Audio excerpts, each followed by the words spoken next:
कौन कहता है आकाश में सुराख नहीं हो सकता।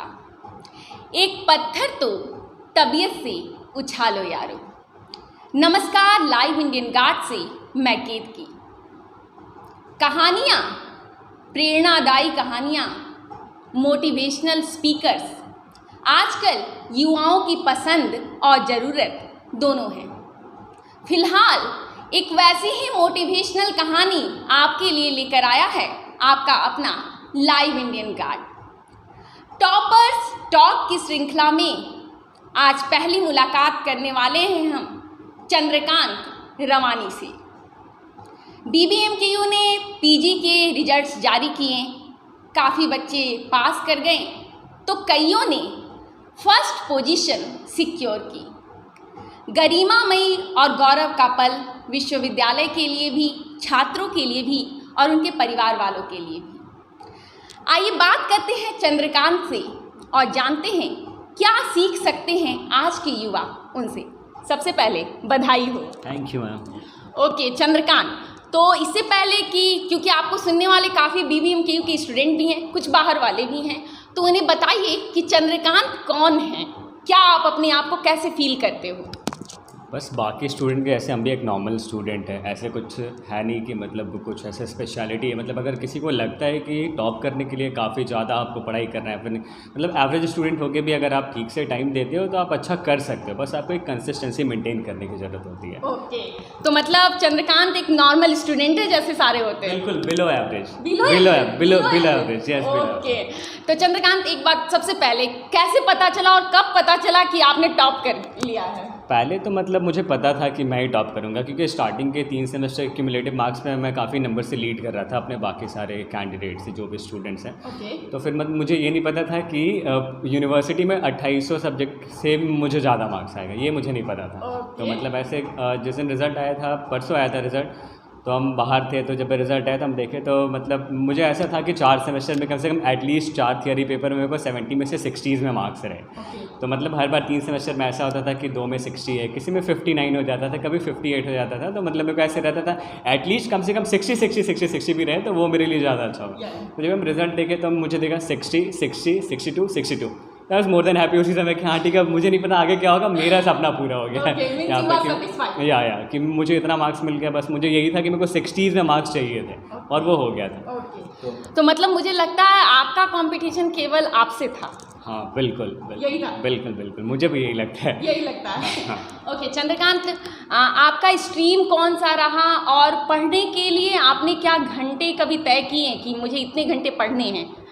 ऑनेस्ट रहिएगा, क्योंकि जो सुन रहे हैं आपके वो कोयलांचल के आप जैसे ही बच्चे हैं, ठीक है? तो आप बताइएगा ज़रा। मैम तो पहले मेरा स्कूलिंग 10th जो है वो भोली से ही हुआ है, मतलब कि सरस्वती बाल विद्या निकेतन से। उसमें भी मुझे 86.2% मार्क्स आया था स्टेट बोर्ड से। आई वाज द भोली टॉपर एट दैट टाइम। तो फिर 12th में भी मेरे को 66.2% मार्क्स था और 12th मेरा एहसान आलम इंटर कॉलेज वासेपुर से हुआ है। तो उस समय भी मेरे को कॉलेज के हम 3rd टॉपर थे उस समय। और फिर ग्रेजुएशन मैंने RSP से करा है, तो उसमें मेरे को डिसेंट मार्क्स था, 1308 मार्क्स आया था। ये ग्रेजुएशन भी मेरा जूलॉजी ऑनर्स से था। तो 2016 में मेरा ग्रेजुएशन कंप्लीट हो गया था। फिर उसके बाद PG करने की बारी थी। तो मतलब जब ये सब बताते थे कि PG का सिलेबस बहुत ज़्यादा है, बहुत टफ है, तो मेरे को ऐसे लगता था कि पता नहीं हम कर पाएंगे कि नहीं कर पाएंगे। तो मतलब 16 में कंप्लीट करने के बाद मैंने एडमिशन नहीं लिया था। मतलब मुझे ऐसा था कि मैं BHU से जा कर के करूँगा। तो फिर लेकिन उस समय फिर मेरे को ये नहीं पता था कि उसमें आपको केमिस्ट्री कंपलसरी होना चाहिए। मतलब वो मेरा नहीं था, मेरा जेनरिक पेपर में से बॉटनी था हम लोग के टाइम में। तो हम उसके लिए एलिजिबल नहीं थे, तो फिर हम वो नहीं दे पाए थे। तो 1 साल चला गया था। फिर 1 साल तो मेरे को लगा पता नहीं, ऐसे ही सोचते सोचते निकल गया। फिर हम सोचे कि नहीं, अगर मेरे को कुछ करना ही है तो फिर मेरे को PG तो करना ही होगा। तो फिर लास्टली मैंने 2021 में एडमिशन लिया था यहाँ पे। तो उस समय भी मैंने इस तरीके से लिया था कि हाँ ठीक है, मुझे कॉलेज आना है, साइड में बैठना है, घर जाना है, क्लास करना, ऐसे वाला था।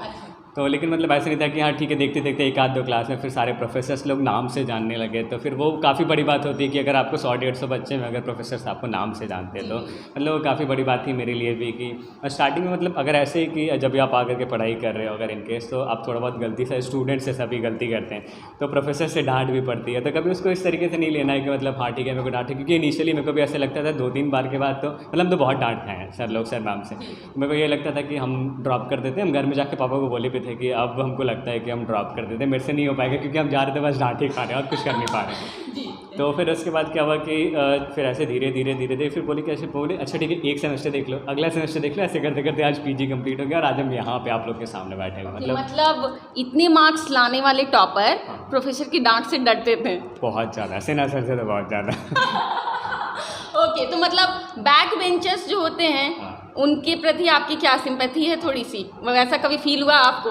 मतलब वो भी आमतौर पर टीचर से बचने के लिए पीछे बैठते हैं। तो और हम भी उसी के लिए बैठते थे पीछे, कि मतलब ऐसे रहता था कि ठीक है साइड में बैठेंगे, जो सर पढ़ाएंगे वो कर लेंगे। मतलब आप भी बैक बेंचर थे इधर? हाँ, मतलब उस, लेकिन फिर पहले इनिशियली बैक बेंचर थे, फिर मेरे को फोर्सफुली फ्रंट बेंचर बनाया गया कि तुम आके आगे ही बैठो, तुम पीछे नहीं बैठोगे, तुम पीछे बैठते हो बहुत बात करते हो। तो इसीलिए फिर उसके बाद से फिर हम आगे ही बैठे। ओके, अच्छा एक बात बताइएगा, जैसे बच्चे बहुत मेरिटोरियस जितने होते हैं मार्क्स लाने वाले, वो पढ़ते बहुत हैं, 7 घंटे 8 घंटे एटलीस्ट मिनिमम, कुछ तो रात भर जाकर पढ़ते हैं। आपकी कैसी जर्नी रही 2 सालों की? कैसे क्या शेड्यूल रहता था पढ़ने? मतलब मेरा शेड्यूल ऐसे रहता था कि मतलब अगर बोले पता नहीं लोग बिलीव करेंगे कि नहीं, मतलब ऐसे कि हम ये नहीं बोलेंगे कि सिर्फ हम 1 दिन 2 दिन में पढ़ करके पास किए, मतलब ऑब्वियसली वो जब सारा रिवीजन उसी टाइम में होता था, लेकिन मैंने इस बेस को बनाने के लिए काफ़ी मेहनत किया। मतलब कि जब 12th के बाद मैंने नीट का पेपर दिया था, तो मतलब कि उसमें नहीं हो पाया था इवेंचुअली। तो फिर क्या हुआ था कि, लेकिन उस समय से ये था कि बायो का कोर मेरा बहुत अच्छा हो गया था। ये जो 2 साल मेरे पास था 19 के बाद 20 और 21, उसमें मैंने बहुत अच्छे से BHU के लिए जब भी मैंने पढ़ा था तो काफ़ी अच्छे से मैंने कोर बना लिया था। तो उसके बाद क्या होता था कि कुछ आता था तो ऐसा कुछ नहीं, मतलब आने के बाद मेरे को ये नहीं लगता था कि कुछ नया टॉपिक है मेरे लिए, मतलब काफ़ी फैमिलियर लगता था कि हाँ ये तो मेरा पढ़ा हुआ है, ये तो मुझे आता है। तो इसीलिए मेरे को कुछ बहुत ज़्यादा मेहनत नहीं करना पड़ा। और थोड़ा मेरा वो है कि हम नोट्स ओरिएंटेड पढ़ाई नहीं करते हैं, मतलब कि एक प्रॉपर नोट्स बनाना फिर पढ़ाई करना। मेरा ऐसे रहता है कि कहीं कहीं से रिसोर्स आप उठाओ, आप जहाँ से आपको जो अच्छा लगे उसका आप शॉर्ट नोट टाइप जो नोट मेकिंग होता है वो कर लो, और उसके बाद आपको उसको करके आप खुद से कर लो, क्योंकि अब पॉसिबल नहीं कि आप इतने 14 मार्क्स के क्वेश्चन में कम से कम आपको 7-8 पेजेस का आंसर स्ट्रेट लिखना पड़ता है, तो आप कोई याद भी नहीं कर सकता उतना, वो तो पॉसिबल भी नहीं। अगर कुछ लोग कर लेते हैं तो हैट्स ऑफ उनके लिए जो कर लेते हैं, लेकिन मेरे से नहीं हो पाता है। तो मतलब मेरा ऐसे रहता है कि आप टॉपिक को समझो और फिर बाद में अपने लैंग्वेज में उसको इंटरप्रेट करो, वो ज़्यादा बेटर होता है। क्योंकि अगर आप याद करके जाते हो तो अगर थोड़ा बहुत आप भूल जाते हो तो फिर पूरा आंसर गोल हो जाता है आपका वहीं पर। तो ये ऐसा है। अच्छा एक बात और, यहाँ यूनिवर्सिटीज़ में एक चलन बना आया है, पहले से बना हुआ है, गेस्ट पेपर का। जो मास है यहाँ पर स्टूडेंट्स की जो ग्रुपिंग्स है, मैक्सिमम लोग समझते हैं कि मुझे गेस्ट पेपर ले लेना चाहिए, उससे पढ़ना चाहिए। आपकी क्या राय है, ये चलता है फार्मूला, ये ठीक फार्मूला है या नए फार्मूले की इजाद की जानी चाहिए?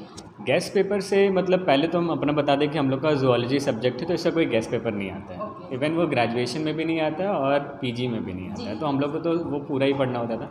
गेस्ट पेपर मतलब एक ठीक है शॉर्टकट है पास करने के लिए, विच इज़ बेटर ऑप्शन। लेकिन अगर आप चाहते हैं कि आप अच्छा स्कोर करें, क्योंकि अगर आप पूरा सिलेबस नहीं पढ़ोगे तो आप MCQ तो कवर नहीं कर पाओगे, और 4 मार्क्स के जो 2 कंपलसरी क्वेश्चन आते हैं वो भी कवर नहीं कर पाओगे, तो आपको 14 मार्क्स ऐसे जा रहा है इधर से। तो अगर आप चाहते हो अच्छा स्कोर करना, तो मुझे लगता है कि उनको अपने सिलेबस पे स्टिक करके रहना चाहिए। गेस्ट पेपर ठीक है, आप लेकर के क्वेश्चंस देख लो क्या रिपीट हो रहे हैं, क्या कैसे। आप अगर क्वेश्चन बैंक पिछले ईयर के क्वेश्चन से भी करोगे ना, तो मुझे लगता है कि अराउंड 30-40% क्वेश्चन तो रिपीट हो जाता है और आइडिया भी मिल जाता है। तो अगर आप उसको करके चलते हो तो उससे भी आप बहुत अच्छा स्कोर कर सकते हो। लेकिन अगर गेस्ट पेपर और आप बुक्स में बात कर रही हैं, तो मेरा ये सजेशन है कि बुक्स पढ़ना ज़्यादा बेटर है। ज़्यादा ओके, मैंने सुना आपको मछलियों से प्यार था, स्पेशलाइजेशन फिशरीज रखा था आपने, उसके बारे में बताएं।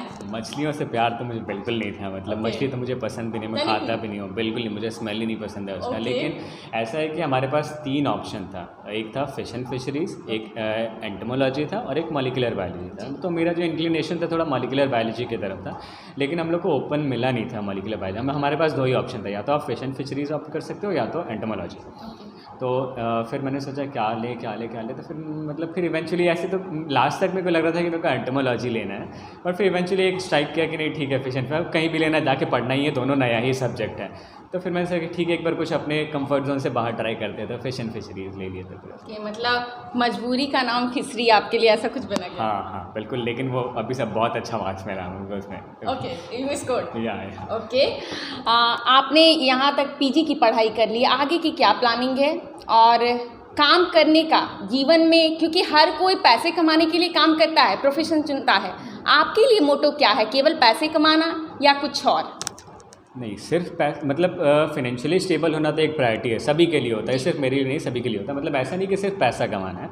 ऑब्वियसली मतलब ऐसे मेरे को थोड़ा सा इंक्लिनेशन है इधर ज़्यादा सॉफ्ट कॉर्नर है टीचिंग वाले साइड में, लाइक असिस्टेंट प्रोफेसर के साइड में, लेकिन वो भी उसके साथ भी आपको पीएचडी तो करना ही होगा, वो तो एक कंपलसरी अगर आपको चाहिए इवेंचुअली बाद में आप अच्छा करना चाहते हो तो। लेकिन मेरे को थोड़ा सा रिसर्च में भी काफ़ी है इंटरेस्ट की, अगर टॉपिक्स लाइक कैंसर हो गया या फिर ऐसे, क्योंकि हम लोग झारखंड के स्टूडेंट हैं ना, तो हम लोग का टेक्निक्स वाला पार्ट उतना ज़्यादा अच्छा नहीं होता, क्योंकि हमारे यहाँ प्रैक्टिकल्स उतने नहीं होते, आप भी जानती हैं, आप भी कर चुकी हैं। तो ऐसा है कि अभी क्या वो हमारे लिए बिल्कुल नया चीज़ होगा, तो एक अलग ही इंथुसियाज्म होगा कि आप इसको अच्छे से करना चाहते हो, आप और ज़्यादा दे सकते हो वैसा वाला। और इवेंचुअली मतलब ऐसे है कि मेरे को कि जिधर भी अभी CSIR का एग्ज़ाम दिसंबर वाले अटेम्प्ट में देना है मेरे को, फिर उसमें हम होपिंग कि अच्छा करूँ और अच्छे से हो जाए। तो ओके, CSIR नेट की बात कर रहे हैं ना? यस हाँ, यस।